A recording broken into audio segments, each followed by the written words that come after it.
근데 제가 지금까지 목회를 하면서 쭉 그렇게 해왔어요.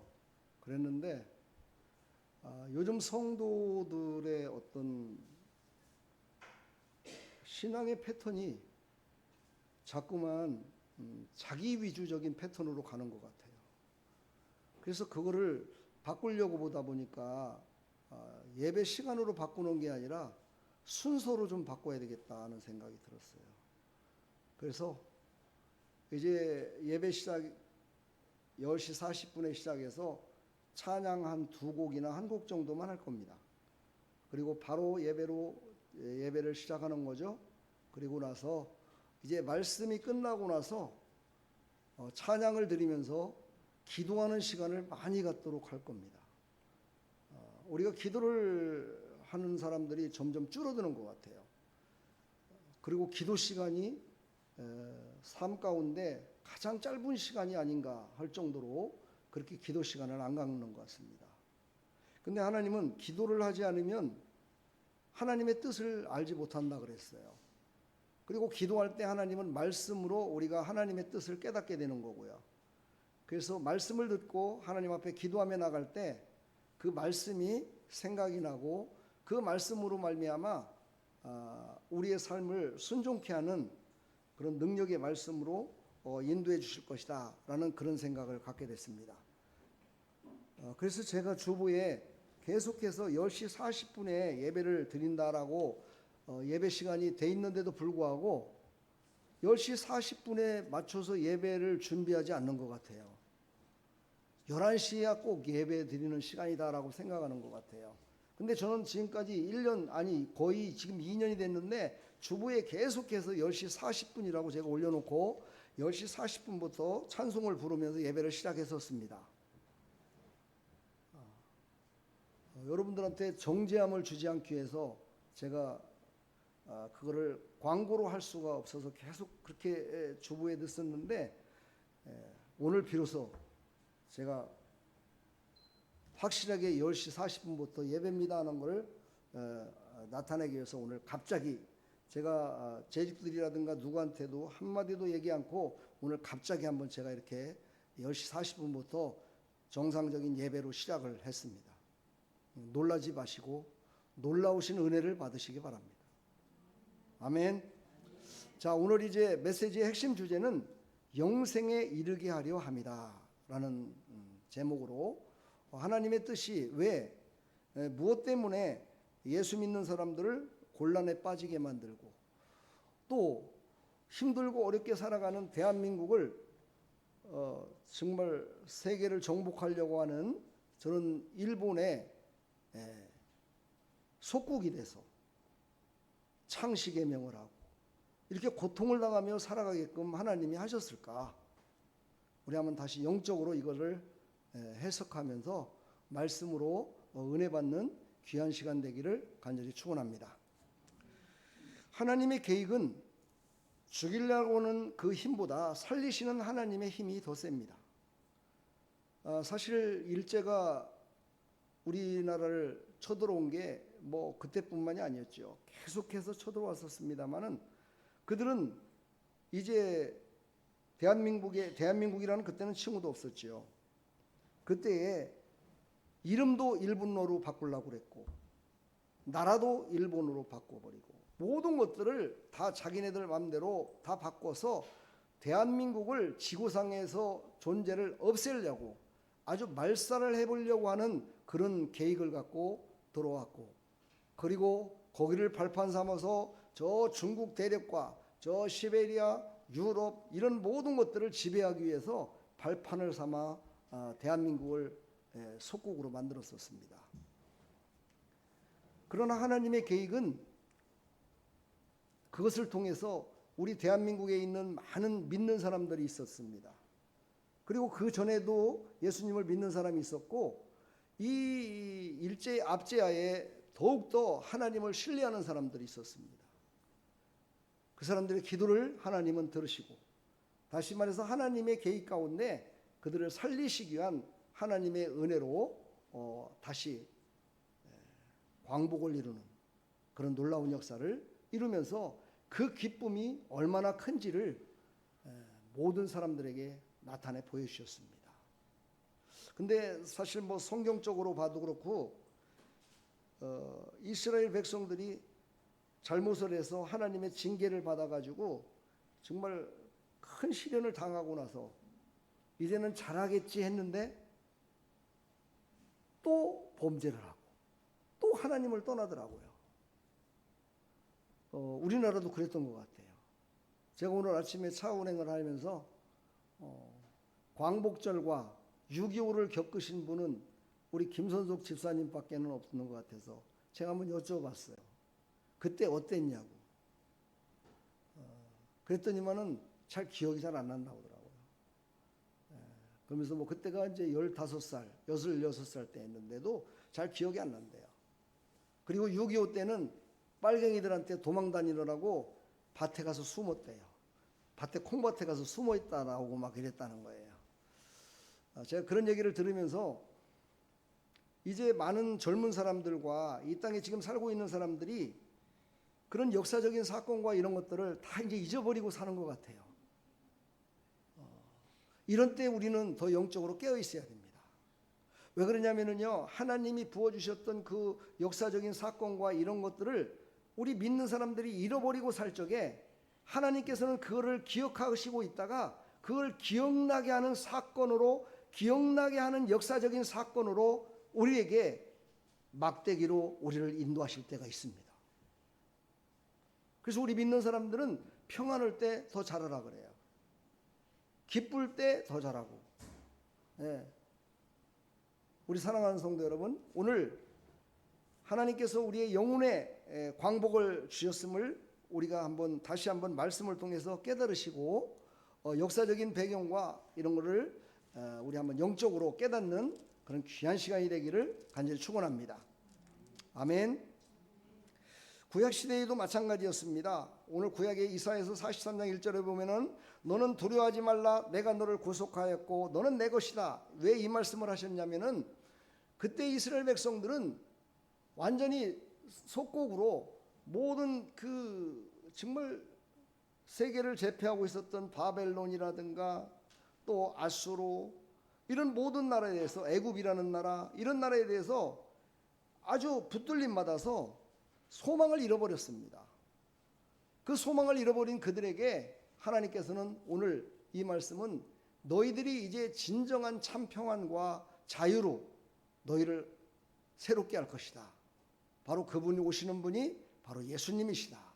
그러니까 그분이 올 때까지 너희들은 두려워하지 말고 믿고 있어라 라고 이사야 선지자를 통해서 그 이스라엘 백성들에게 하신 말씀입니다. 아까도 잠깐 그런 얘기를 했지만 우리의 건강도 마찬가지인 것 같습니다. 저도 갑자기 토요일 날부터 허리가 아파가지고 우리 말로다가 굴신을 못 하겠어요. 너무 아파가지고. 그런데 사실은 그 전부터 아픔의 징조가 있었습니다. 근데 그거를 다만 아이고 내가 뭐 이 정도는 참을 수 있지 라고 그냥 넘어가다 보니까 완전히 그냥 너무너무 아프게 되니까 그때서 아이고 그랬구나 이렇게 느낄 때가 많다는 거죠. 그러니까 우리 사랑하는 성도들도 영적으로 깨어있는 사람은 영생에 이르기 전에 영생을 이루는 삶을 살아가기 위한 준비를 하는 사람이 돼야 된다. 우리에게 이것을 우리에게 말씀하십니다. 그래서 오늘 로마서 5장 21절에 그것을 이루었음을 말씀하시죠. 예수 그리스도로 말미암아 영생에 이르게 하려 함이라. 바로 예수님으로 말미암아 그 영생을 이루기 위해서 구약시대 이사야 선서, 그러니까 예수님이 오시기 전에 600년 전부터 말씀을 계속하셨다는 거예요. 그런데도 사람들은 그 말을 100% 믿지를 않았어요. 깨닫지를 못했어요. 근데 하나님은 절대로 거짓말을 하지 않습니다. 한번 약속하신 것은 분명히 하나님의 때에 이루어 주십니다. 그 하나님의 때에 이루신 말씀이 오늘 본문 읽었듯이 로마서 5장 21절 예수 그리스도로 말미암아 영생에 이르게 하려고 너희들을 그런 고난 가운데 있을 수도 있고 아픔 가운데 있을 수도 있고 즐거움 가운데 있을 수도 있고 그 모든 역사 가운데 있을 수도 있다. 그러나 그것은 완전한 것이 아니고 완전히 이루게 하는 영생에 이를 때까지 너희들은 참고 믿고 그리고 깨달아야 된다. 이것을 하나님은 계속해서 말씀해 주셨습니다. 자, 오늘 빨간 글씨를 한번 읽어볼까요? 다 같이 읽어봅니다. 시작. 죄와 억압보다 하나님의 은혜가 더 큽니다. 그렇습니다. 바로 죄와 억압보다도 하나님의 은혜는 더 크기 때문에 하나님의 은혜를 믿고 나가는 자에게는 현재의 고난은 장차올 영광에 좋게 비교할 수 없도다 했던 로마서 8장의 말씀처럼 우리의 모든 삶 가운데 기쁨으로 임할 줄 믿습니다. 그런 하나님의 백성들이 다 되기를 간절히 축원합니다. 하나님은 다시 살리시고 보존하시는 은혜를 베풀어 주십니다. 하나님은 한 번 택한 백성을 버리지 않는다고 그러시죠. 성경의 역사를 보면 이스라엘 백성들은요, 버림받아도 벌써 버림받아야 되고 벌써 죽어도 벌써 죽어야 됐고 벌써 정말 하나도 없는 존재로 살아갈 수밖에 없는 그런 죄악 가운데 살았었습니다. 그리고 많은 또 열강들이 이스라엘을 쳐들어왔었고 그럼에도 불구하고 이스라엘은 존재하고 있습니다. 역사적으로. 이걸 통해서 우리 예수 믿어 구원받은 백성들은 하나님은 절대로 버리지 않으시는 분이시다. 나를 버리는 것 같지만 버리신 것이 아니라 나를 지금 어찌 보면 어떤 사람에게는 연단이요, 어떤 사람에게는 뭡니까? 기회를 주시는 것이다 라는 것을 우리가 잊지 말아야 될 줄 믿습니다. 일제는요, 이름과 언어, 문화를 흔들어서 민족을 완전히 말살하려고 했었습니다. 완전히 대한민국을 아주 송두리째 없애려고까지 했습니다. 그러나 하나님은 역사 속에서 자기의 백성을 보존하셨습니다. 하나님은 대한민국을 사랑하십니다. 대한민국에 예수님을 믿어 처음 예수 믿어서 구원받은 백성들을 통해서 독립운동을 부르게 하고 3.1절 그 투쟁을 하게 했고 모든 사람들이 다 하나님의 살아계심을 우리는 이 광복을 통해서 영적인 자유를 누려야 된다라고 외쳤던 것을 볼 수가 있습니다.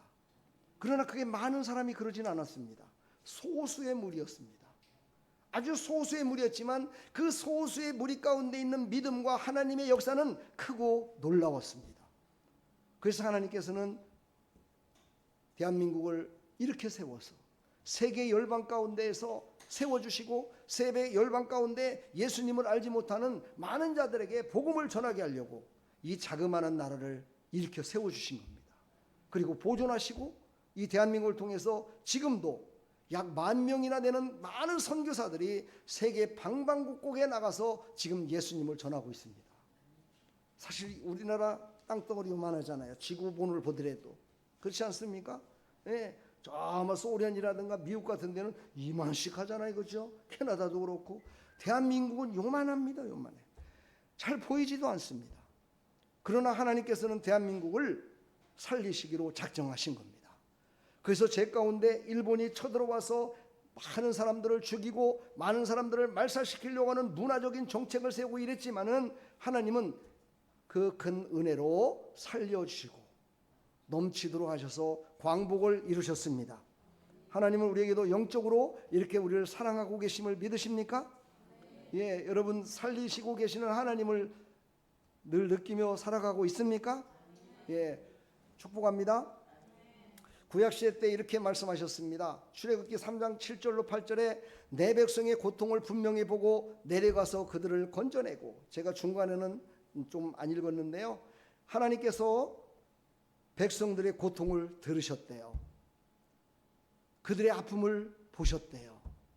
그들의 기도를 들으셨다는 거예요. 그리고 나서 하나님이 기억이 나셨어요. 그래, 내가 너희들을 다시 가나안 땅으로 다시 너희들을 데리고 올 것이다. 약속했던 그 약속을 내가 이제 이루어야 되겠다. 참 신기하죠? 하나님은 미리 그렇게 하기 전에 기억나셔서 고통당하기 전에 빨리 옮겨주시면 될 텐데 왜 꼭 그렇게 고통을 당해야 그때 옮겨주실까? 예, 여러분들은 어떻게 생각하십니까? 예, 물론 그것은요 전체적으로 봤을 때 하나님의 뜻이지만은요 우리 입장에서 봤을 적에는 이해가 안 됩니다. 그러나 하나님의 입장에서 봤을 적에는 확실하게 이해가 되는 거예요. 하나님의 때가 언제요? 이스라엘 백성들이 하나님의 임재와 하나님의 도우심을 간절히 바라는 때, 그때에 하나님은 이루시기를 원하시는 거예요. 그때가 바로 하나님의 때예요. 그러니까 여러분이 기도할 때가 됐다. 그럼 그 기도할 때, 그때가 바로 하나님이 함께 하실 때예요. 하나님이 여러분과 함께 하실 때, 그때 하나님은 그것을 기억하시고 여러분들을 하나님께서 자유케 하시고, 병드는 자를 치료하여 주시고, 물질의 문제를 해결해 주시고, 건강의 문제를 해결해 주시며, 모든 관계 속에서 하나님이 이루어 주신다는 사실을 여러분들은 잊어서는 안 됩니다. 그러니까 여러분 기도하고 싶어요. 기도하고 싶어요. 그때 하나님이 임하신 겁니다. 하나님의 때가 임하신 겁니다. 내가 고통하고 있을 때 그때 하나님은 보고 계십니다. 그리고 하나님께 간구할 때 그때를 하나님은 아시고 그때를 이루어 주시는 하나님이심을 믿으시기를 간절히 축원합니다. 그래서 베드로전서 2장 9절에 보면은 이렇게 고백하죠. 너희는 택하신 족속이요 왕 같은 제사장들이라. 하나님께서는 구원해 주시고요, 그것으로 끝나는 것이 아니라 너희들이 이 땅에 살아가면서 너희는 택한 족속이요 왕 같은 제사장이므로 그 제사장 같은 삶을 살아가라고 말씀하고 계십니다. 제가 오늘 새벽에 일찍 일어나 가지고 묵상을 하는데 제사장의 옷을 보여주시더라고요. 구약시대 때 제사장의 옷, 대제사장의 옷은요 우리가 상상하는 것보다도 더 훨씬 화려했고, 정말 그것은요 말로 표현하기도 힘들 정도로 바라만 봐도 은혜가 되고 바라만 봐도 하나님 만난 것 같은 그런 모습이었습니다. 근데 왜 하나님은 그것을 나에게 보여주실까? 제가 곰곰이 한번 생각을 해봤어요. 그러면서 제 옷을 한번 생각해 봤습니다. 제가 금요일날도 잠깐 얘기했지만 제가 요즘 와가지고 와이셔츠는 입는데 넥타이를 안 매더라고요. 와이셔츠는 입는데 위에다가 옷을 입긴 입는데 넥타이를 안 매더라고요. 내가 언제부터일까? 한번 생각을 해봤어요. 내가 언제부터지? 언제부터 내가 이랬지? 내가 그 신학교 다니고 신학대학원 다닐 때 그 뜨거운 날에도 한 번도 넥타이를 풀어보지 않았고 흰 와이셔츠를 안 입어본 적이 없었는데 왜 내가 언제부터 목회하면서 내가 이런 모습으로 성도들 앞에 섰고 하나님 앞에 선 것이지? 라고 생각을 하고 있었어요. 그때요 저번 주 주일날 목이 샜죠. 목이 샌 것이 일주일 내내 갔어요. 어제까지. 근데 어젯밤에 목이 풀어졌어요. 뭐 아멘을 안 해줘요? 괜찮습니다. 아멘 안 해도 뭐 됐으니까요. 그죠? 그래서 저는 그 생각을 해봤어요. 제사장의 옷을 왜 그렇게 화려하게 그렇게 만들고 했을까? 저를 한번 봤다는 거예요. 그걸 보고서. 그 대제사장의 옷은 내가 다 지금 설교하자면요 한 진짜 1년 내내 해야 될 겁니다. 그래서 제 모습을 보고 생각했다는 겁니다. 내가 왜 양복을 입지? 생각을 해봤어요. 내가 왜 양복을 입지? 강대상에 설 적에는 그때 제가 그 생각이 났어요. 그래, 하나님 앞에 가장 정결한 모습으로 거룩한 모습으로 서야지. 그 생각이 번뜩 났어요. 그리고 두 번째 생각난 것이 그래, 성도들 앞에 서면서 내가 뭘 자랑할 수 있겠냐, 뭘 나타낼 수 있겠냐. 그래도 그냥 목사님 그러면 넥타이 매고 양복 입은 게 목사님들이라는데 그 모습 그대로라도 보여줘야 그래도 성도들이 아이고 우리 목사님이시구나 라고 생각할 수 있는 그런 마음이 생길 것 같은 생각이 들어서 내가 입었더라고요. 근데 세 번째가 생각나는 거예요. 뭐냐? 꼭 그럴 필요가 있겠느냐? 영적으로 깨어있고 정말 영적인 사람이고 하나님의 말씀을 전하는 목사라면 그런 눈에 보이는 그런 것들이 뭐가 그렇게 소용이 있겠느냐? 그런 생각이 들면서 세 번째가 생각이 났어요. 그 세 번째 생각난 것이 뭔가 여러분들한테 여러분 잘 한번 기억하시기 바랍니다. 정말 하나님 앞에 나오면서 하나님 앞에 예배드리며 나오면서 하나님을 믿는다고 하면서 과연 우리는 모든 사람들 앞에서 정말 내 영적인 것을 보여줄 수는 없지만 겉으로 드러나는 그 세마포 옷을 어떤 모습으로 나타내고 살았었는가 한번 생각해 볼 필요성이 있겠다. 그러면서 제가 마음속에 이제 다짐을 했어요. 하나님, 이제부터는 첫 번째 모습 그대로 세 번째 모습까지 그렇게 변치 않는 모습으로 앞으로 할 수 있도록 나를 인도해 주십시오 하고 제가 기도했어요. 사랑하는 여러분, 우리는요 하나님이 택하신 족속입니다. 그래서 영원한 복을 받은 자들이에요. 그리고 왕같은 제사장으로 우리를 세워주셔서 여러분들과 저를 통해서 바로 믿지 않는 많은 백성들을 왕이신 하나님 앞으로, 왕이신 예수 그리스도의 이름으로 우리는 그분에게 우리를 인도해야 되는 그런 막중한 사명을 가졌다는 사실입니다. 그런데 우리는 그 정반대로 우리가 인도해야 될 사람들이 인도를 받아야 될 사람들보다도 더 못한 모습으로, 거룩하지 못한 백성들로, 거룩하지 못한 제사장으로 나간다면 과연 우리가 신앙생활을 잘하고 있는 것일까? 우리가 과연 하나님 앞에 섰을 때나 사람들 앞에서나 칭찬 듣는 사람으로 신앙생활을 하고 있는 것일까? 다시 한번 생각해 봤습니다. 우리 사랑하는 성도 여러분, 우리는요 항상 은혜로 살아간다고 말은 하고 있지만 그 은혜를 나의 환경과 여건과 내 믿음에 어떻게 보면은 맞춰서 살아가고 있지는 않은가 하는 그런 생각을 우리 다시 한번 해봤으면 좋겠습니다. 그리고 새로워지기를 간절히 축원합니다. 그러면서 오늘 이 말씀이 생각난 겁니다. 죄가 더한 곳에 은혜가 더욱 넘쳤나니. 그렇습니다. 나의 잘못을 통해서 하나님의 영광을 보게 했고 하나님의 영광을 더욱더 드러나게 하는 그런 생각 속에 그런 마음을 나한테 가졌다는 것, 이것이 바로 은혜가 넘치는 겁니다. 내가 만약에 나의 의를 내세웠고 나의 어떤 것을 내세웠고 이랬다면은 아마 은혜로 깨닫지 못하고 지금까지 했던 그대로 쭉 그렇게 그냥 살아갈 겁니다. 그러나 그것을 통해서 이것이 잘못됐음을 깨달았을 때 하나님의 은혜로 말미암아 깨달음을 순종할 수 있도록 여건을 알게 해주시고 깨닫게 해주신 하나님께 감사와 영광을 올려드리고 있습니다. 할렐루야. 우리도 그런 하나님의 믿음의 사람들이 다 되기를 간절히 축원합니다. 오늘 밑에 빨간 글씨를 한번 읽어볼까요? 시작.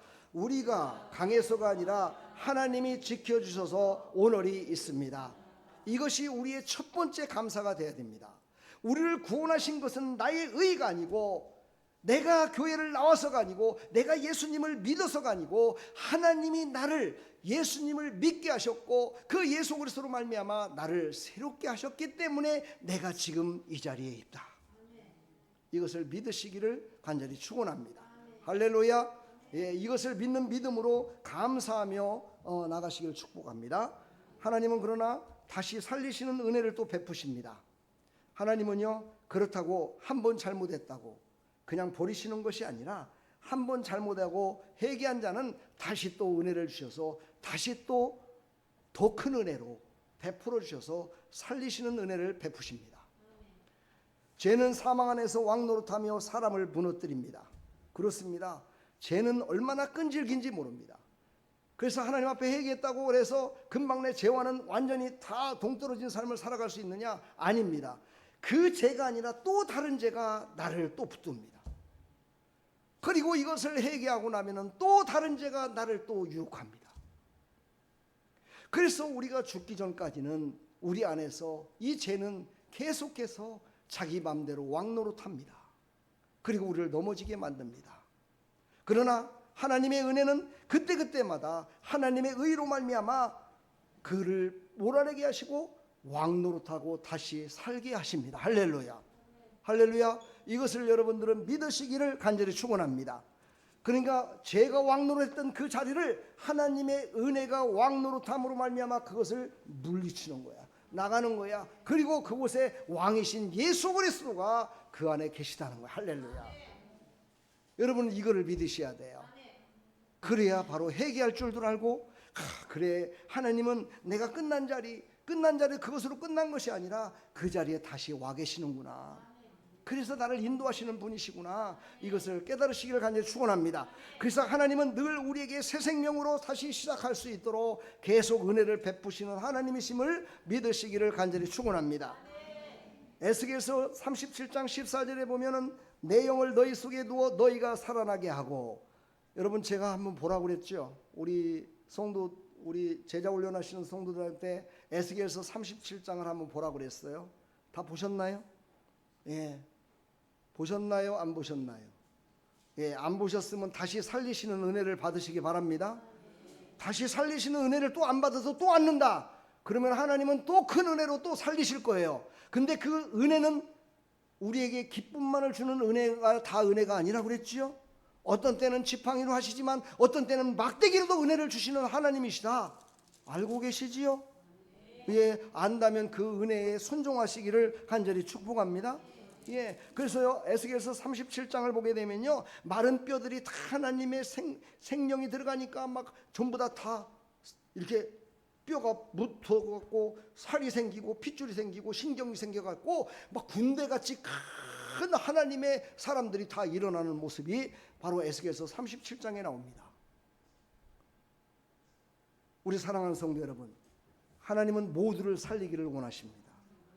나만 목사로 사명받아 살기를 원하시는 것이 아니라 여기 있는 목사를 통해서 여러분들에게 전해진 그 말씀이 여러분도 살리고, 여러분을 통해서 여러분의 가족이 살아나고, 여러분의 가족을 통해서 공동체가 살아나고, 공동체를 통해서 이 나라 이 민족이 살아나고, 여러분이 가는 곳마다 살아나서 다시 살리시는 하나님의 은혜를 선포하며 살아가기를 하나님은 원하고 계십니다. 할렐루야. 그래서 예수님이 오셔서 이것을 선포했습니다. 나는 부활이요 나는 생명이니 나를 믿는 자는 죽어도 살겠고. 할렐루야. 그래서 예수님을 믿기만 하면 그 군대 같은 역사가, 군대같이 살아나는 역사가 일어나는 것입니다. 바로 그 예수님을 믿기만 하면, 온전히 예수님을 믿기만 하면 부활하신 예수님으로 말미암아 새 생명이 살아나는 역사가 일어난다는 사실입니다. 믿습니까? 그래서 몇몇 안 되는 그 유관순 누나라고 그러죠. 우리가 유관순 누나라고 하잖아요. 그때가 유관순 누나였어요. 16세 때 17세 했으니까는요. 그러나 지금으로 따지면 할머니 중에 증조 할머니도 더 됩니다. 그러나 그 작은 여인들, 그 태극기를 들고 통일을 저 광복을 이렇게 해달라고 그 열심을 다해서 흔들면서 기도하면서 그 이화당에 모였던 많은 예수님을 아는 사람들이 기도해서 그 자그마한 그 소리를 하나님이 들으시고 민족을 해방케 되는 광복절을 이룰 수 있었다는 사실입니다. 할렐루야. 그러니까 우리가요 열심히 기도하고 이러면은요, 지금 이 땅에 크고 힘있고 능력있고 정말 우리는 감히 대적할 수 없는 그런 힘을 가진 자들도 하나님 앞에서는요 개미보다 못합니다. 티끌이라고 그러십니다. 하나님의 마음대로 그를 빚지시기도 하고 흩어버리시기도 하고 새롭게 만들기도 하시는 그 예수 그리스도를 믿으시기를 간절히 축원합니다. 그래서 오늘 로마서 5장 21절로 이제 완성을 이루십니다. 은혜도 또한 의로 말미암아 왕노릇하여. 아까는 누가 왕노릇했어요? 제가 왕노릇했어요. 제가 왕노릇했는데 이제 하나님의 은혜가 들어오니, 그 은혜가 누구예요? 예수 그리스도잖아요. 그 예수 그리스도가 우리 안에 들어오니 왕노릇하게 됐어요. 할렐루야. 바로 대한민국이 그 죄 가운데 있는 우리를 말살시키려고 했던 그 일제의 압제, 그 죄악 가운데에 있었다가 하나님의 은혜가 임하니까 모든 사람들이 다 들고 일어났고, 모든 사람들이 들고 일어나서 되지 않을 수 있었던 그런 일들이 바로 예수 그리스도의 영이 이 땅에 임하니까 그 힘이 있었던 저 일제가 다 물러가고 광복을 이뤘습니다. 할렐루야. 이걸 믿으십니까? 옛날에 그런 예화가 있죠. 정말 대한민국이 많이 힘들었을 때가 있습니다. 79년 80년도 제가 그때 군대에 입대했을 때 했습니다. 하나님은 나를 얼마나 사랑하시는지 제가 거기서 깨달았어요. 나의 사명이 거기서 끝날 사명이 아니었어. 그때 김일성이가 저 북한에서 내려오려고 다 모든 계획을 세웠을 때랍니다. 제가 군대 생활할 때. 그럼 나 어떻게 되죠? 뭐 죽든가 살든가 둘 중에 하나가 되겠죠. 그렇죠? 근데 죽을 확률이 많을 것 같아요. 그죠? 근데 하나님은 나는 거기서 죽으면 안 돼. 여러분 앞에 지금 이렇게 서서 목사를 해야 돼, 내가. 그래서 저는 그때 하나님이 막으셨다라고 나는 믿어. 여러분 믿거나 말거나, 여러분이 믿거나 말거나 나는 그걸 믿어. 왜 그러느냐? 제가 그러고 나서 정말 얼마나 기도를 했는지 몰라요. 그때 내가 기도한 것이 뭐냐? 거기가 어디입니까? 지금 이제 이름도 잃어버려. 온양에서 한참 들어가면은 그 산이 있는데 그 산에 들어가서 신학생들하고 함께 얼마나 기도했는지 몰라요. 하나님, 남북이 통일이 안 된다면 저 김일성이라도 죽여주십시오 하고 막 기도했어요. 그날 밤에 밤을 새면서. 근데요, 아침에 내려와서 라디오를 틀었는데 김일성이가 죽었대요. 아멘도 않고 표정, 죽었다는 거예요. 놀래갖고요, 봉고차 타고 내려오다 깜짝 놀래갖고 차를 세워놓고 할렐루야 하고 막 어쩔 바를 몰랐다니까요. 여러분 한번 생각을 해봐요. 하나님은요, 하나님의 때에 기도하는 것을 하나님은 들으시고 이루신다는 사실이에요. 하나님은 그래서요, 그때 하나님 막으셨다. 저를 목사로 세우기 위해서. 별로 내가 목사 된 게 별로 기쁘지 않은 사람들도 있는가 봐. 웃지도 않는 거 봐. 기뻐하지도 않네 그냥. 왜? 내가 목사 된 게 그렇게 배가 아파요? 축복합니다 여러분. 한번 빨간 글씨 읽어보겠습니다. 시작. 사망의 권세보다 생명의 은혜가 더 강합니다. 할렐루야. 하나님은 살리시는 은혜를 베풀어 주시기를 동원하십니다. 사망의 권세 왕노릇했던 원수마귀를 다 몰아내시고 하나님께서 예수의 영을 부어주시니까 남북이 하나 될 수 있습니다. 통일이 이루어질 수 있습니다.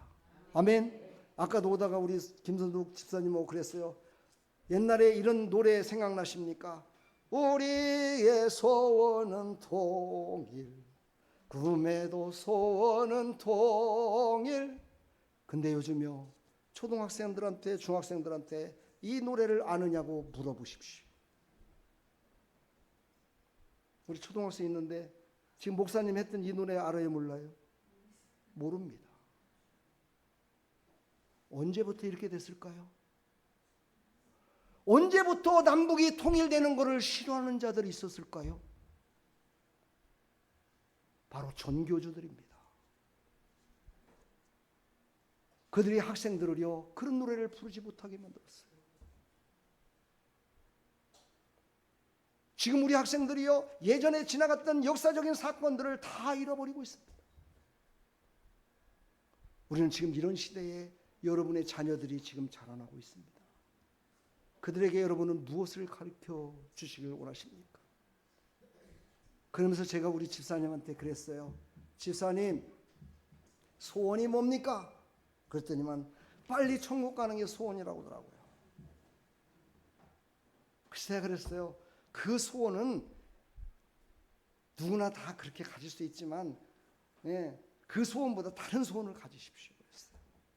그 소원보다 자녀들이 다 예수 믿어 구원받고 잘 되는 소원, 정말 이 땅이 새로워지는 소원, 가난했던 자녀들이 돈도 좀 벌어갖고 잘 먹고 잘 사는 소원, 이런 소원을 갖고 살아야 그 소원을 보려고 행복해지는 거 아니겠습니까? 그래서 처음에는 이해를 못 하시다가 계속 내가 10분 동안을 얘기를 했더니만 맞아요. 소원을 가져야 돼요. 소원. 여러분들도 소원을 가지시기를 축복합니다. 어떤 소원을 가질래요? 어떤 소원을 갖고 살기를 원합니까? 어떤 소원을 가져야 여러분의 삶 가운데 흔들리지 않는 소원으로 하나님이 부르시는 날까지 예수님 잘 믿고 행복하게 사실 수 있겠습니까? 오늘 소원이 없고 소망을 잃어버리고 비전이 없었다면 오늘 비전을 가지시길 바랍니다. 그리고 그것은 분명히 이루어집니다. 소원은 마음속으로 갖는 겁니다. 그러나 그것이 눈앞에 나타난 것이 바로 소원이라고 합니다. 그렇지요? 이루어진 것을 소원이 성취했다 그러잖아요. 그렇죠? 예. 여러분 소원 성취하시길 바랍니다. 여기에는 아멘 하는 거 아니야. 소원 성취하세요. 그러니까 아멘 하지 말고 그때는 목사님 그거는 기독교 언어가 아닌데요 하고 나를 쳐다볼 줄 알아야 돼. 소원 성취가 아니라 하나님의 뜻이, 하나님의 은혜와 축복이 여러분에게 임하기를 간절히 축원합니다. 이때 아멘 하는 거예요. 아멘. 일제는 신앙까지 굴복시키려 했지만 그는 하나님만 경배했습니다. 누굽니까? 주기철 목사였습니다. 주기철 목사님은 우리 합동측은 아니고 통합측입니다. 통합측 목사님이었고 그는 신사참배를 거부하다가 순교의 피를 흘리신 분이십니다. 근데 주기철 목사를 모든 기독교를 믿고 있고 믿음으로 살아가는 모든 사람들은 그는 승리했다라고 얘기를 합니다. 좀 이상하지 않은가요? 죽었대요. 예수 믿는 것 때문에 죽었대요. 해방이 되기 그것도 불과 얼마 남겨놓지도 않고 그냥 감옥에서 죽었대요. 그게 승리한 자의 모습입니까? 일제가 신사참배를 하는 것을 거부하고 그것은 하나님께 우리는 하나님만 경배하라고 하나님 말씀하셨는데 우리는 절대로 거기에 머리를 숙일 수 없습니다라고 그것을 거부하다가 옥중에서 그 가진 고충을 갖다가 옥중에서 순교했어요. 그를 세상이 믿지 않는 많은 사람들은요 어리석은 자라고 얘기를 합니다. 당신 혼자서 그랬다고 무슨 세상이 바뀌냐고, 당신 혼자서 그런다고 무슨 광복이 이루어지냐고. 그러나 주기철 목사님은 끝까지 굴복하지 않았습니다. 그리고 그는 옥중에서 순교하셨습니다. 그것을 우리 기독교에서는 승리했다 얘기를 합니다. 여러분들은 승리한 것이 어떤 겁니까? 잘 먹고 잘 살고 돈 많이 벌고 걱정 근심 없고 때에 따라서 주식이 올라가고 때에 따라서 취직도 잘 되고 때에 따라서 사업도 잘 되고 그것이 승리하는 거라고만 생각하십니까? 반쪽입니다. 승리는요 완전한 예수 그리스도께서 세우신 완전한 승리를 이루셔야 됩니다. 예수님은 죽으심으로 죄 가운데서 승리하셨습니다. 그리고 부활하심으로 말미암아 참 소망의 승리자가 되셨습니다. 그 예수 그리스도의 승리, 그 승리를 우리는 마음속 깊은 곳에 갖고 살아야 됩니다. 그것이 바로 믿음의 승리, 하나님께서 기뻐 받으시는 승리임을 여러분 믿으시고 끝까지 승리하는 믿음의 삶의 여정이 되기를 간절히 축원합니다. 이 말씀을 구약에 보면은요 다니엘서에 나옵니다. 다니엘서 3장 18절에 보면은 그렇게 하지 아니하실지라도 절하지도 아니할 줄을 나옵니다. 누구였습니까? 이 말을 고백했던 사람이 다니엘의 세 친구였습니다. 사드락과 메삭과 아벳노고라는 세 친구가 이제 그 바벨론의 포로로 끌려가서 그 금신상에 절을 하라고 할 적에 저는 안 합니다. 그래서 그들은 어디로 끌려갔나요? 풀무불에, 활활 타오르는 풀무불에 끌려갔습니다.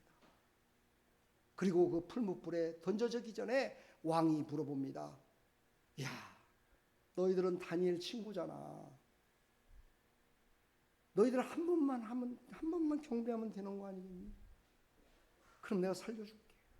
성경에는 이렇게 나오진 않았지만 제가 좀 부드럽게 말하기 위해서 이렇게 말하는 겁니다. 그러나 그들은요 단호하게 말했습니다. 저희들은 그리 아니하실지라도 내가 풀무불에 들어가 죽는 한이 있다손 치더라도 나는 하나님을 믿겠습니다. 나는 하나님만을 경배하며 살겠습니다. 나는 당신에게 경배하지 않겠습니다. 당신의 신에게 경배하지 않겠습니다. 나는 하나님을 믿습니다. 하나님만을 경배합니다. 그래서 그들이 풀무불에 들어간 거잖아요. 근데 풀무불에 그들을 집어넣던 그들을 끌고 가던 병사들은요 풀무불에 들어가기도 전에 다 불에 타 죽었다라고 성경은 기록되어 있습니다.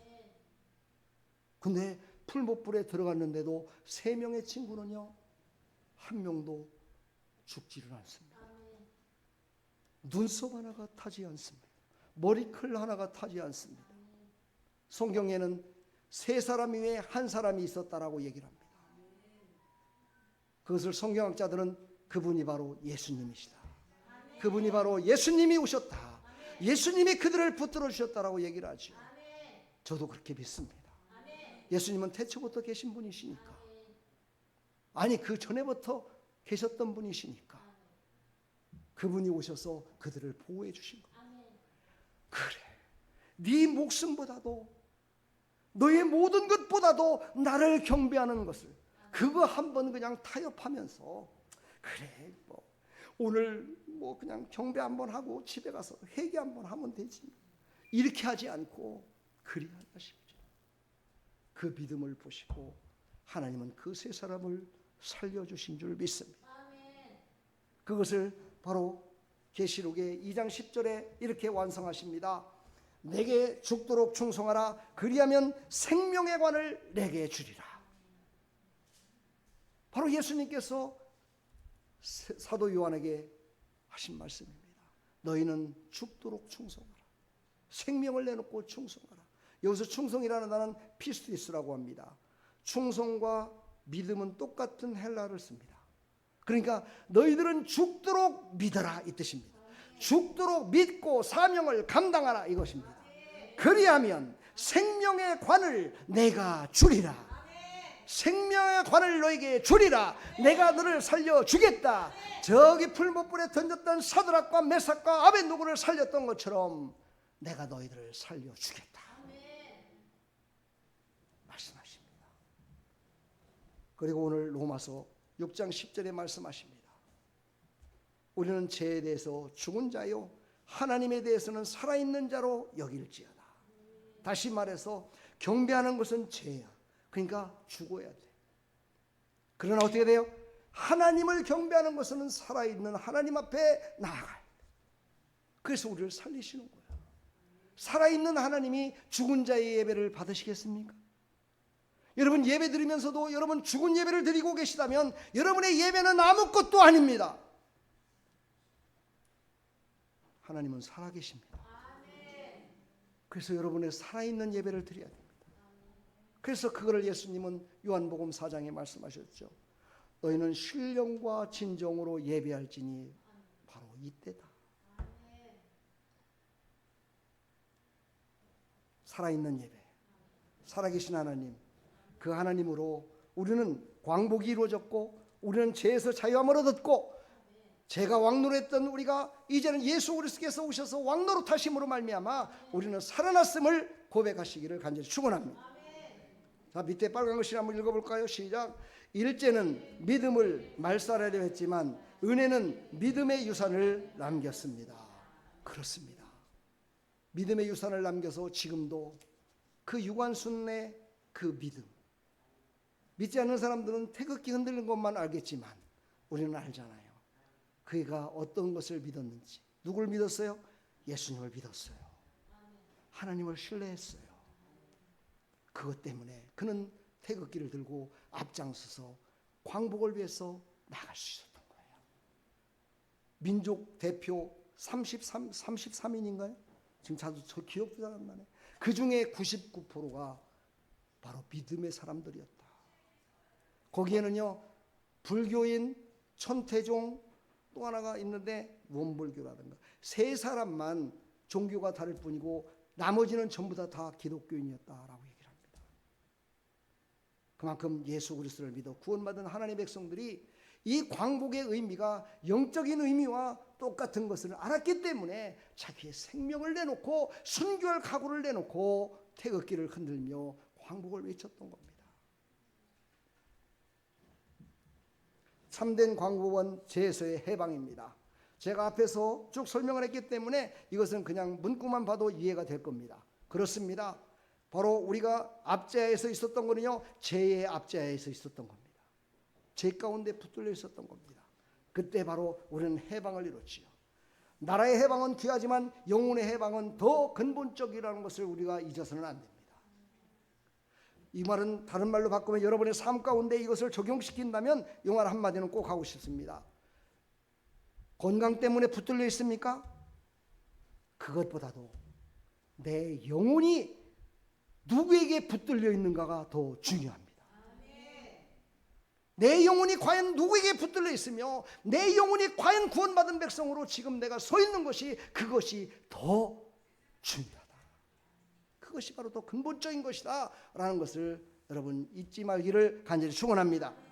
그래서 우리는요 외부의 환경의 압제에서 벗어나도 죄의 지배하에 살 수 있다면 그거는 세상 사람이겠죠. 그러나 외부의 압제에서 벗어나도 죄의 지배 아래 살 수 있는 그런 우리의 삶을 다시 또 해방시켜 주시는 성령님을 의지해라. 제가 이거를 써놓고서도 이렇게 까먹을 때가 있어요. 성령을 의지해라 라를 전하기 위해서 제가 이 말씀을 써놨는데요. 우리는요 죄를 벗어나서도 또 죄를 지을 수 있어요. 그러나 하나님의 영이 우리와 함께 있고 하나님의 성령이 우리를 도와주고 계심을 우리는 믿어야 된다는 거예요. 그래야 완전한 해방을 우리는 누렸다라고 말씀할 수 있다는 거예요. 우리가 그렇게 고백할 수 있다는 거예요. 여러분, 그런 하나님의 사람들이 고백이 넘치기를 간절히 축원합니다. 예수 그리스도는 우리의 죄와 사망에서 자유롭게 하십니다. 할렐루야. 바로 삼위일체 하나님께서 우리를 자유롭게 하셔서 우리가 참 자유를 누리며 살아가고 있음을 고백하시기를 간절히 축원합니다. 그래서 이사야서 61장 1절에 포로된 자에서 자유를, 갇힌 자에서 노임을 선포하며, 이 말씀은 바로 예수님께서 이 땅에 오셔서 다시 선포하십니다. 완성으로 말씀하십니다.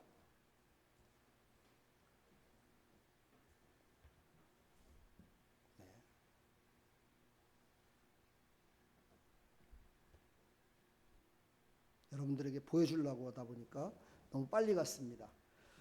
뭐라고 그랬습니까?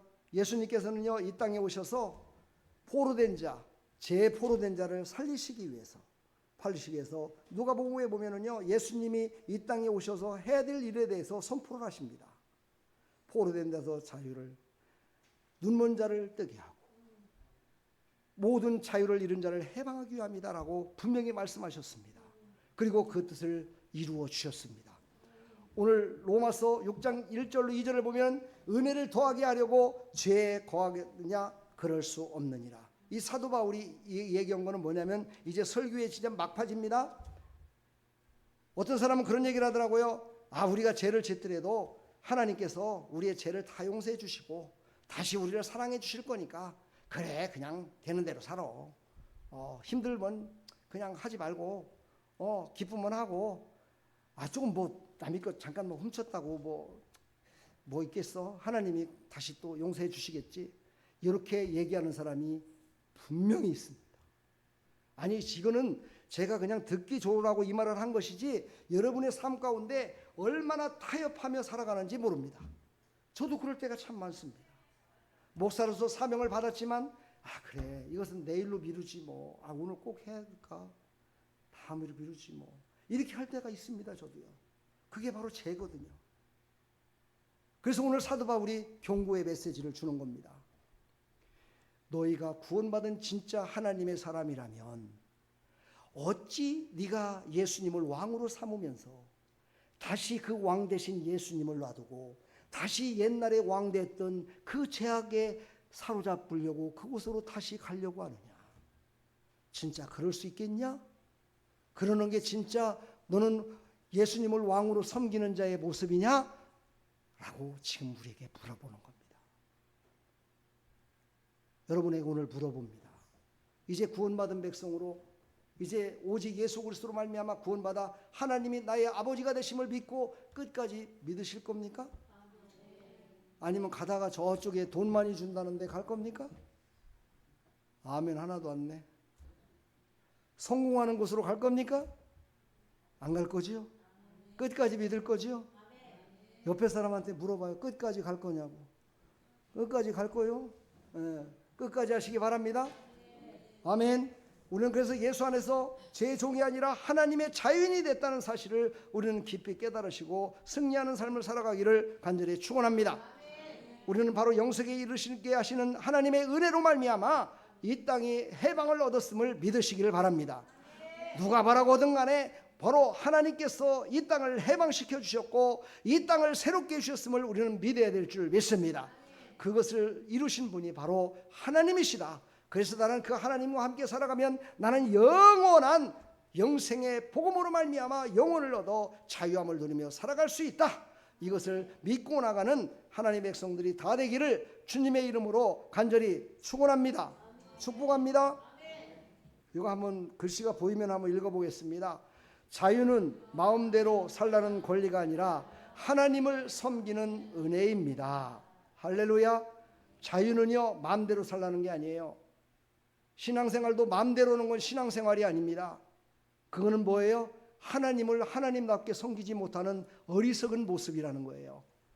하나님이 원하시는 뜻대로, 하나님께서 바라시는 뜻대로 섬기는 그런 은혜가 임하기를 간절히 축원합니다.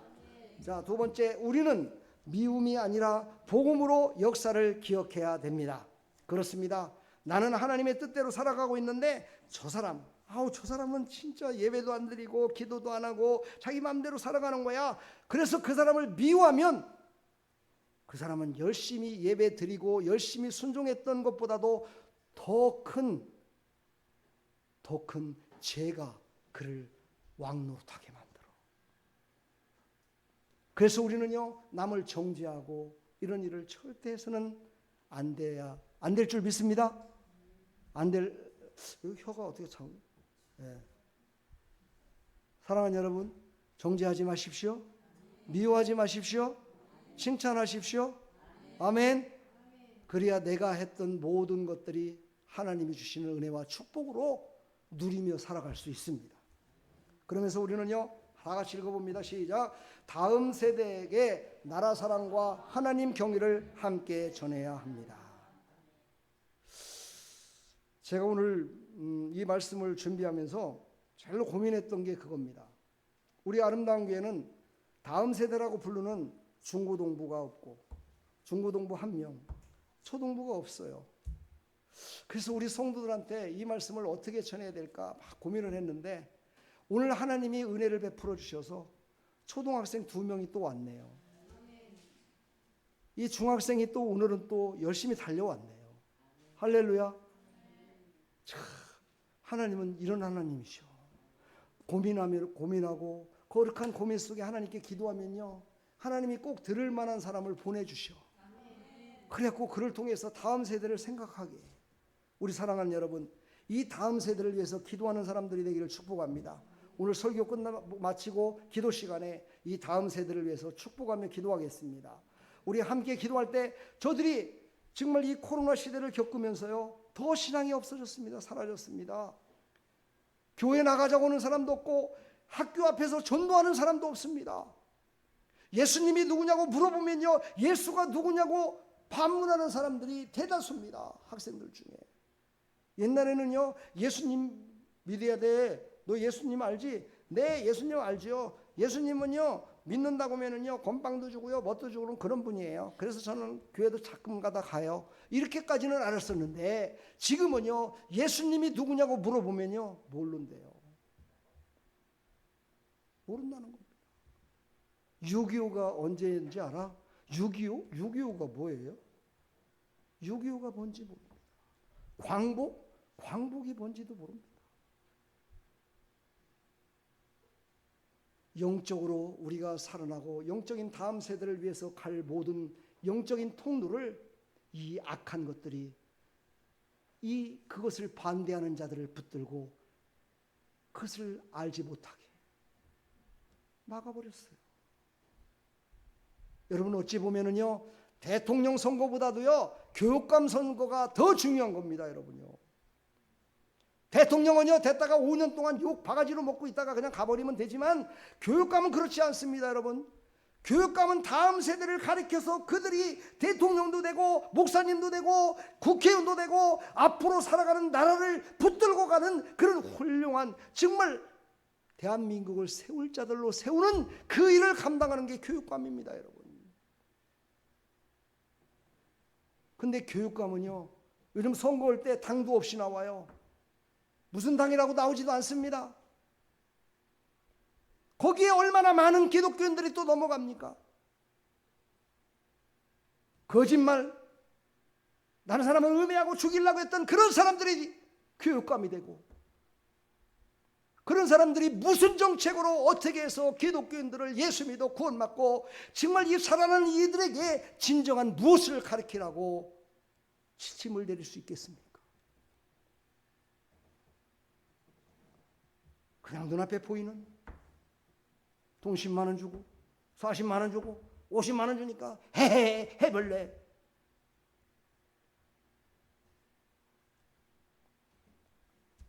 다음 세대들이 뭐라고 하겠습니까? 역사적으로 다 기록되고 있습니다. 기독교 역사에도 기록되고 있습니다.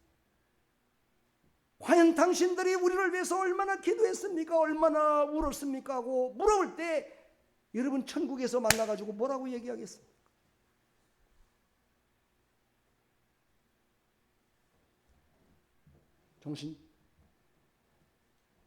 정신 바짝 들죠? 축복합니다. 다음부터 이제 교육감 선거할 때 꼭 제대로 뽑으세요. 또 이거 했다고 선거법 위반으로 또 내가 걸려 들어가는 거 아닌가 보면. 그래봤자 뭐 한 2년 살겠지 뭐.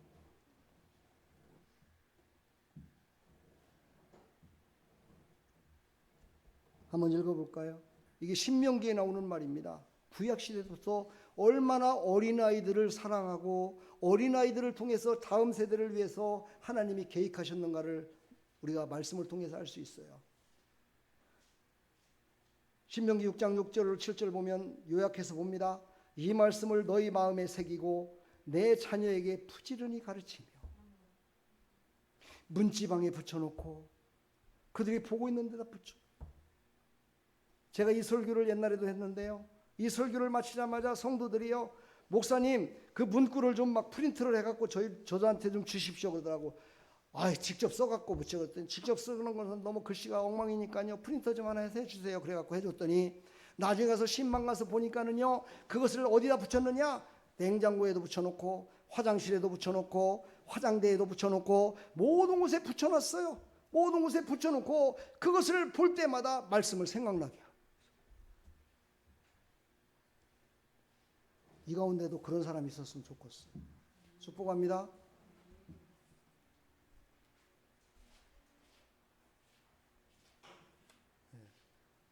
에어컨이 자꾸 전원이 꺼진대요. 성령 충만하니까 막 에어컨이 꺼져요. 그렇죠? 에어컨이 꺼진 게 아니라 그 에어컨 스위치가 내려갔을 거예요. 그 에어컨이라고 써 있죠. 예. 저 위에로 올라간 거예요. 그냥 좀 참으시다 끝났는데. 예, 놔두고 조금만 참아봐요. 됐어요? 됐어요. 잘했어요. 내가 막 성령 충만하게 하니까 에어컨도 막 놀랬는가 봐. 예? 또 내려갔어요? 예, 그 위에 걸 올려야 돼요. 자, 우리 한번 빨간 글씨 읽어보겠습니다. 우리 다 같이 읽습니다. 시작. 받은 자유로 예배하고 사랑하며 복음을 전합시다. 우리 사랑하는 어린 학생들, 중고등부 학생들, 또 우리 사랑하는 성도 여러분, 정말 다음 세대를 위해서 기도합시다. 아멘. 오늘 다 같이 시간에 함께 기도하도록 하겠습니다. 우리 다 같이 기도할 때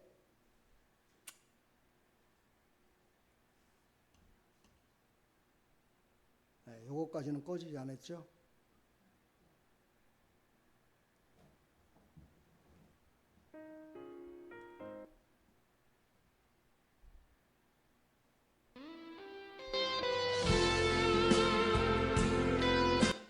잠깐 기도하고 계세요. 제가 스위치 좀 올리고 올게요. 나밖에 몰라요.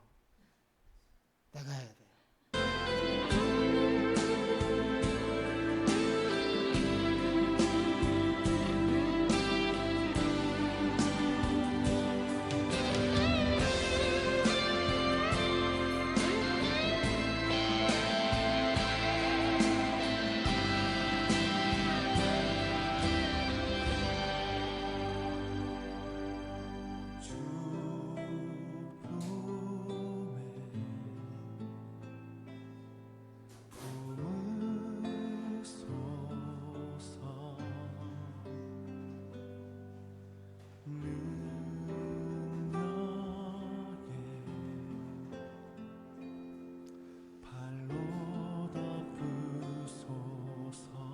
제가 어디 가나?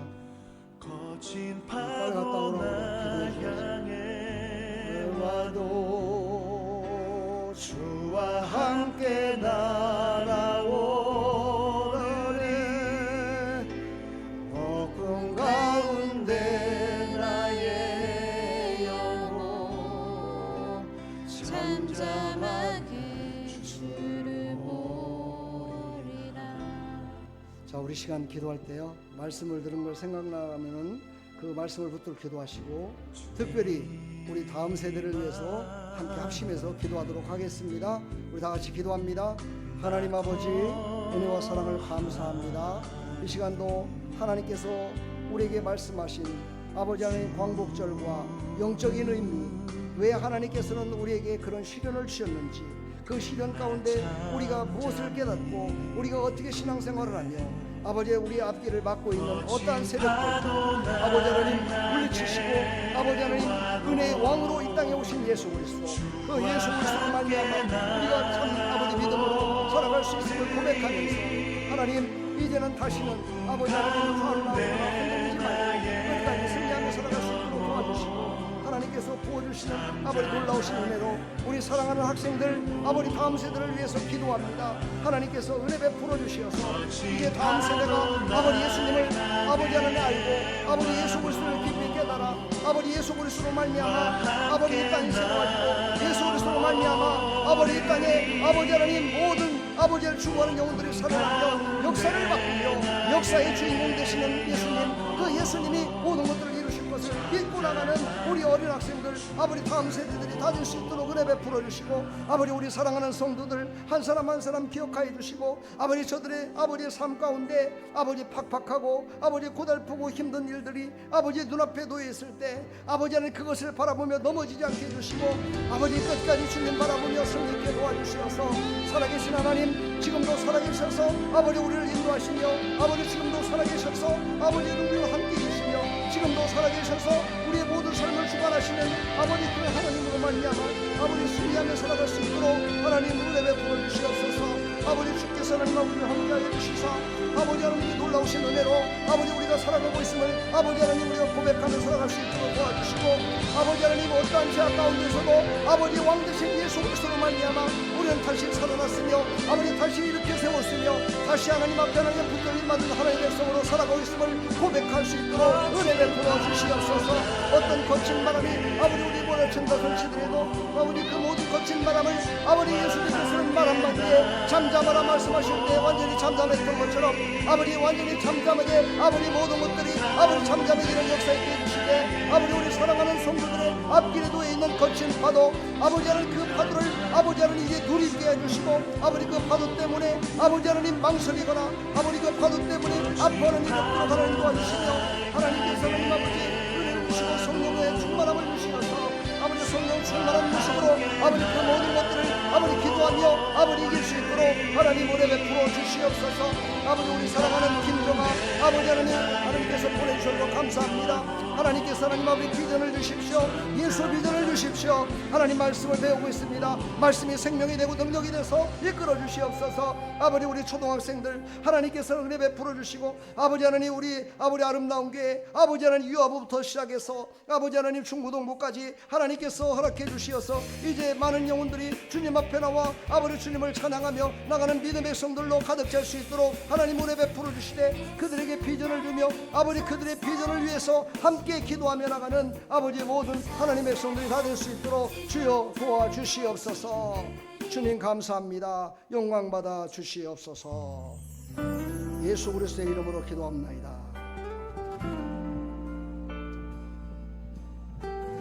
우리 찬양 부르시고 주님 다시 오실 때까지 나는 끝까지 이 길을 가겠습니다. 고백하는 기도하시길 바랍니다.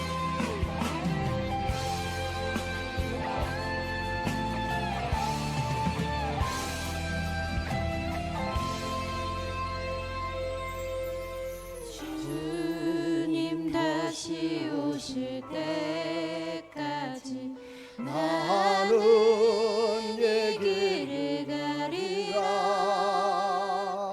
좁은 문 좁은 길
우리 시간 다 같이 한번 기도합시다. 하나님, 나는 주님 오시는 날까지 영광의 왕이신 예수 그리스도로 말미암아 살겠습니다. 하나님, 통행하여 주옵소서. 우리 청년들을 위해서 기도합시다. 우리 장년부들을 위해서 기도합시다. 몸이 아픈 자들을 위해서 기도합시다. 하나님께서 살려주시기를 원하시는 은혜를 베풀어 주옵소서. 아버지, 그래서 모두가 다 일어나 아버지 복음을 증거하는 믿음의 백성들로 살아갈 수 있도록 도와달라고 우리 시간 다 같이 기도하며 나갑니다. 하나님 아버지의 은혜와 사랑을 감사합니다. 이 시간도 하나님 앞에 간절한 마음으로 기도합니다. 주님 다시 오시는 그날까지 아버지 믿음을 잃어버리지 말고 끝까지 아버지 하나님 만왕의 왕 되신 예수 그리스도, 아버지 그 예수 그리스도로 말미암아 참 만족을 누리며 살아갈 수 있도록 도와주시고, 아버지 예수님만이 나의 왕이시며 예수님만이 나의 앞길이시며 나의 모든 구대주시며 나의 인도자심을 믿고 오직 예수로 승리케 도와주시옵소서. 하나님 아버지, 우리 중고등부 하나님께서 축복해 주시어서 아버지 부흥되게 해주시고, 아버지 우리 청년들을 부흥시켜 주시어서 아버지 우리 청년들이 더욱더 열심을 다하여 봉사하며 충성하며 아버지 그 교사로 아버지 하나님 또 이렇게 아버지 하나님께 아버지 충성하는 아버지 하나님 봉사자로 아버지 하나님 설 수 있도록 도와주시며, 아버지 앞으로는 아버지 하나님 이제 성가대도 서게 해주시고, 이제 앞으로는 아버지 하나님께서 아버지 쓰시어서 아버지 귀하게 쓰임받는 아버지 하나님 사람들 아버지 단기 선교도 가게 해주시고, 아버지 선교에 아버지 하나님 결정을 나오게 해주시고, 아버지 선교하는 백성도 아버지 살아갈 수 있도록 은혜 베풀어 주시며, 아버지 우리 사랑하는 아버지 장년들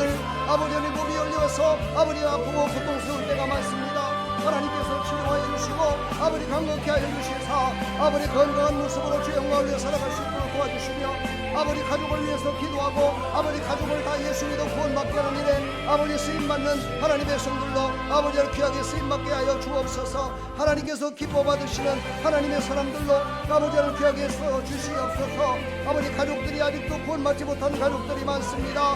하나님 가족들을 구원하여 주옵소서. 남편을 구하여 주옵소서. 아버지 자녀를 구원하여 주시옵소서. 아버지 하나님께서 하나님 아버지 사랑하는 자녀들을 구원하여 주시옵소서. 하나님, 그래서 온 가족이 다 주님 앞에 나와 하나님을 기뻐 찬양하며 나갈 수 있도록 은혜 베풀어 주시옵소서. 주님 감사합니다. 영광을 받아 주시옵소서.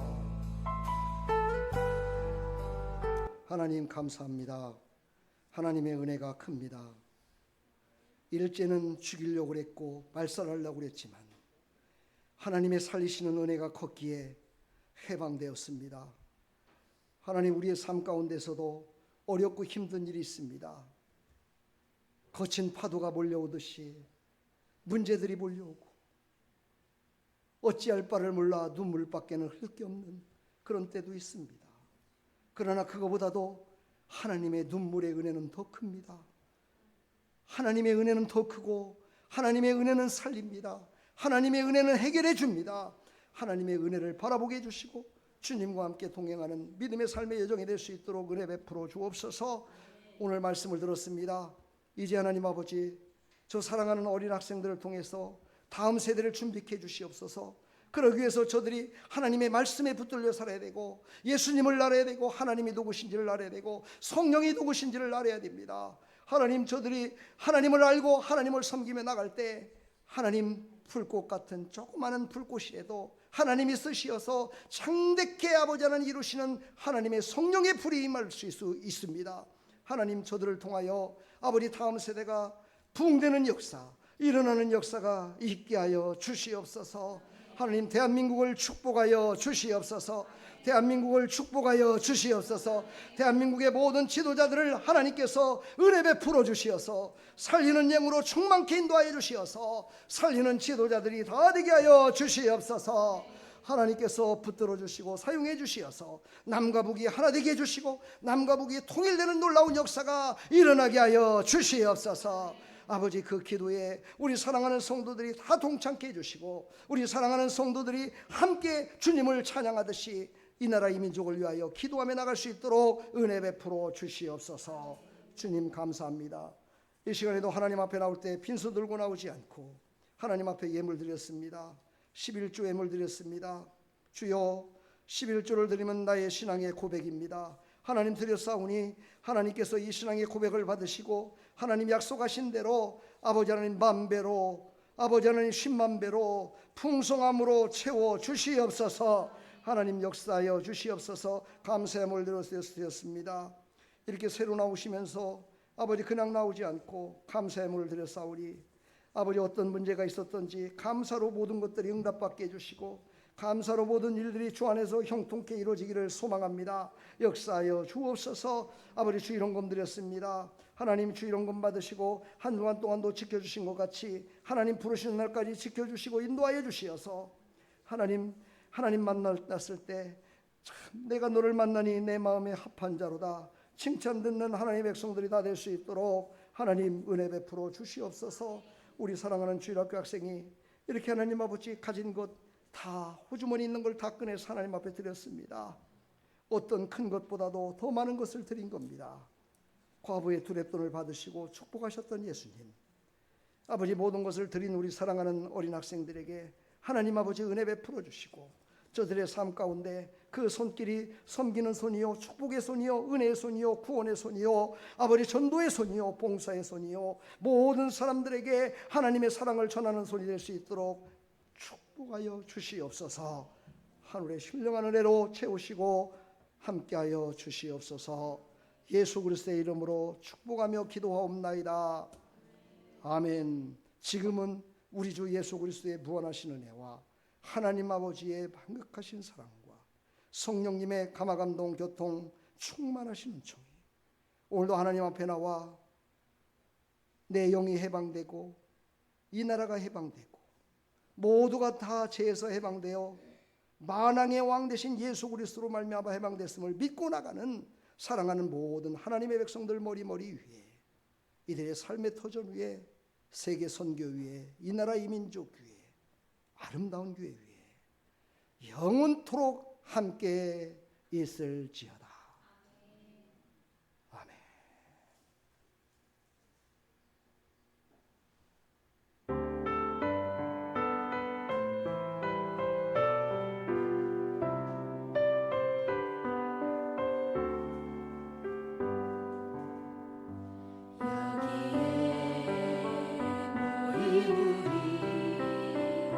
주의 은총 받은 자여라 주께서 이 자리에 함께 계심을 아노라면 언제나 주님만을 찬양하며 따라가리니 시험을 당할 때도 함께 계심을 믿노라. 이래는 더욱 굳세라 주가 지켜주신다. 어두운 밤에도 주의 말을 느낀 구하여 주신다. 할렐루야. 우리 하나님 감사합니다. 우리 옆에 사람 인사합시다. 주님의 이름으로 축복합니다. 하나님께서 은혜 베풀어 주실 줄 믿습니다. 잘 될 겁니다. 할렐루야. 축복합니다.